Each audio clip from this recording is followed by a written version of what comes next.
Now, more of the Alan Autry Show on 1300 Kino. Hey, welcome back to the show. We're with Barbara Alby of Sacramento, candidate for the Board of Equalization. Barbara, you've kind of explained what the board is at some degree. I think the listeners, if they don't have a tremendous understanding of it, they have enough to know that it's a very meaningful board and one we should take serious. And I'm certain that, as you go on with it, you probably relish the chance to explain to folks about what it means to their life. I do.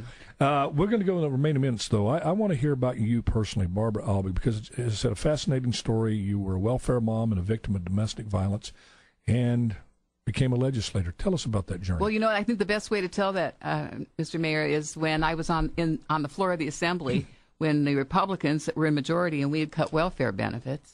And that was a tough thing to do, and it was tough for me, having been there. And this is something I never talked to people about. I won my election, never talked about this, and you talked about winning the mayor's race, and you said all that ahead of time before they could hit you with it. Well, somehow I'd never talked about this part of my life. So I'm sitting on the floor of the Assembly, and the liberals the Republicans are cutting benefits to try to get people from welfare to work.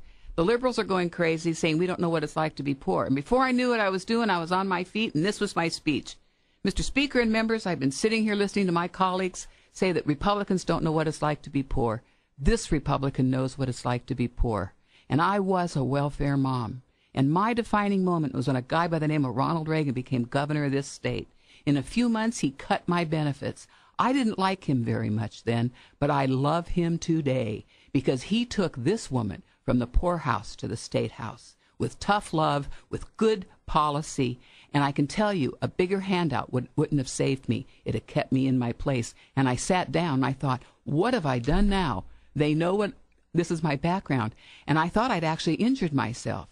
But then all of a sudden, my phone started ringing off the hook. And people were saying, Barbara, you're a real person. You've been there. I've been there. Run for governor. And I realized that day, it's not about telling people how we vote. It's letting them know how we care and then how we vote. Our policies need to be about people. Our politics needs to be about people. And so what I was always ashamed of, and I'm actually still not proud of that happened to me in my life. But it took me. I used that. And today I'm sitting in a community here in Fresno.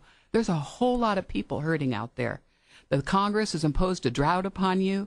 There's a lot of things going on, but God isn't finished with us yet. And they have hope. They have hope because people have succeeded before them, and that's what I want them to know. And I hope to go on to the Board of Equalization and continue to plug away for taxpayers.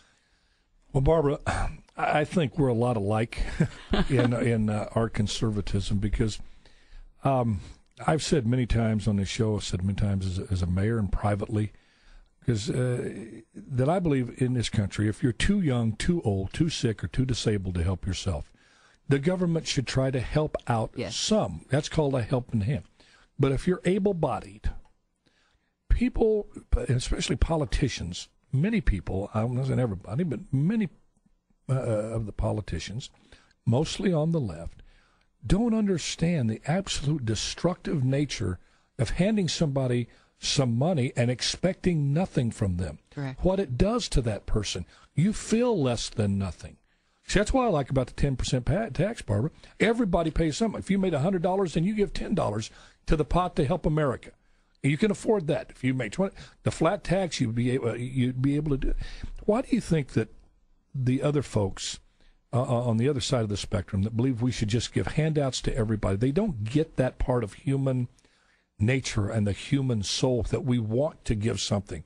Because that welfare to work deal, yes, we knew it was going to be successful, didn't it? Correct. Here, come down. There's the community center you can work out. There's a child you can do. There's something you could do for that money and the dignity that comes with that. Well, even having to stand in line every morning to find out if you could get a job today, there's a discipline in that. Yes. That people that have been living in these circumstances for a long time do not understand that discipline is so very important to moving them to productivity. You can come home and say, I tried. Yes, yes. Now, you can come home the next day and try, no success, but you are successful by trying. But the liberals really, it's a worldview, Alan. It really is. They believe that government should take care of people, and I mean, they care. I mean, the most liberal guy in the legislature was John Burton, Senator Burton, and he and I became friends because we both cared about the poor. His solutions were different. He felt government should continue to feed them and take care of them forever.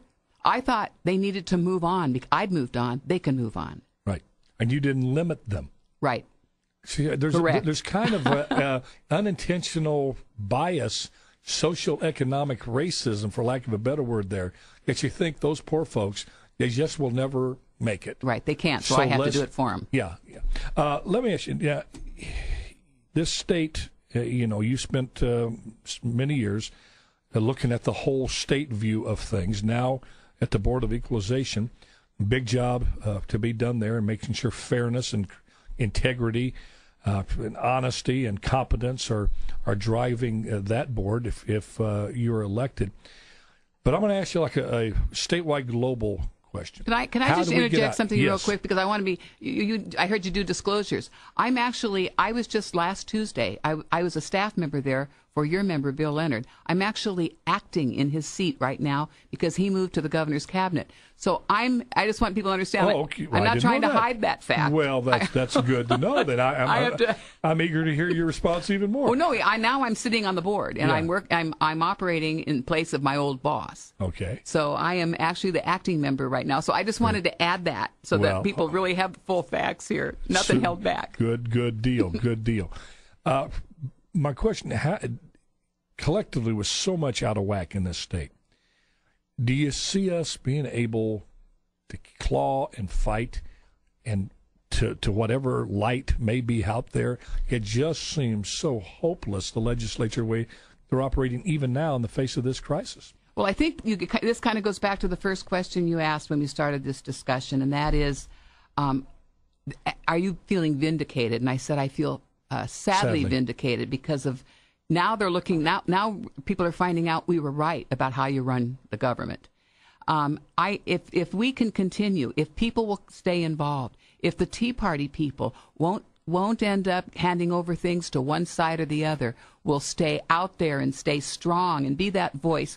If we begin to hold people accountable, truly accountable, we don't live in a time where you can just spend your life worrying about taking care of your family and yourself. We did that for a long time and we trusted our government. You can't trust it anymore. So if people will stay involved, I believe we can turn. That's why I'm running. I'm sick of the politicians, and I don't consider myself one, even though I served years ago. I'm tired of taxes. I'm worried for my grandchildren.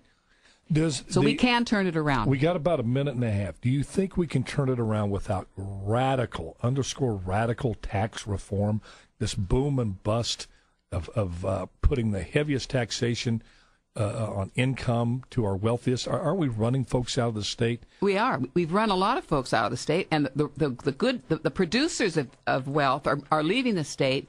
The people who need to be fed are moving into the state. So we have a disproportionate in the population. But I do know this. If government would get off the backs of businesses, in particular small business, get off the backs of farmers, if government would get out of the way, it's a time to roll back all of those regs that you can do in an emergency. This is an emergency. If we do that, the people that produce wealth, produce jobs, and help these communities can flourish, and we can turn this thing around. Oh gosh, I could do this interview in another couple of hours here. But do you think the average Californian understands, this health care reform package is like it's going to be voted on the end of this week, maybe early next week, but the mandates are going to be required on states to pay for 30 million new, and I'm all for health care reform, don't get me wrong. I know. But they don't understand it in that bill. Our taxes are going to go up by a federal mandate. Now, Nebraska tried to opt out. They're going to be back in because that backroom deal was unrolled. Well, that's our theme song. Barbara, we'll have to have you back on so you can answer that. I'll come back and answer someday. All right. Barbara Alby, candidate for Board of Equalization. You sound like a great, great person. And I just wish you all the best in all your endeavors, and including this race to be on the Board of Equalization. Thank you for your service up in Sacramento for all these years. God bless you, and God bless you, the listeners. It's been a great show. Man, we had a good show today, and it's all because of you, the callers. You called in, and And we had a lively discussion, and I appreciate that so much. Don't be shy. Just get on that phone and tell me how you feel, even if you disagree with me. I'm not going to bite you, I can't bite through this microphone anyway. And just thanks to the callers. Appreciate you so much. Again, God bless you. God bless America. God bless our president. And good Lord willing, the creek don't rise. We'll get a chance to do it again tomorrow. Bye-bye now.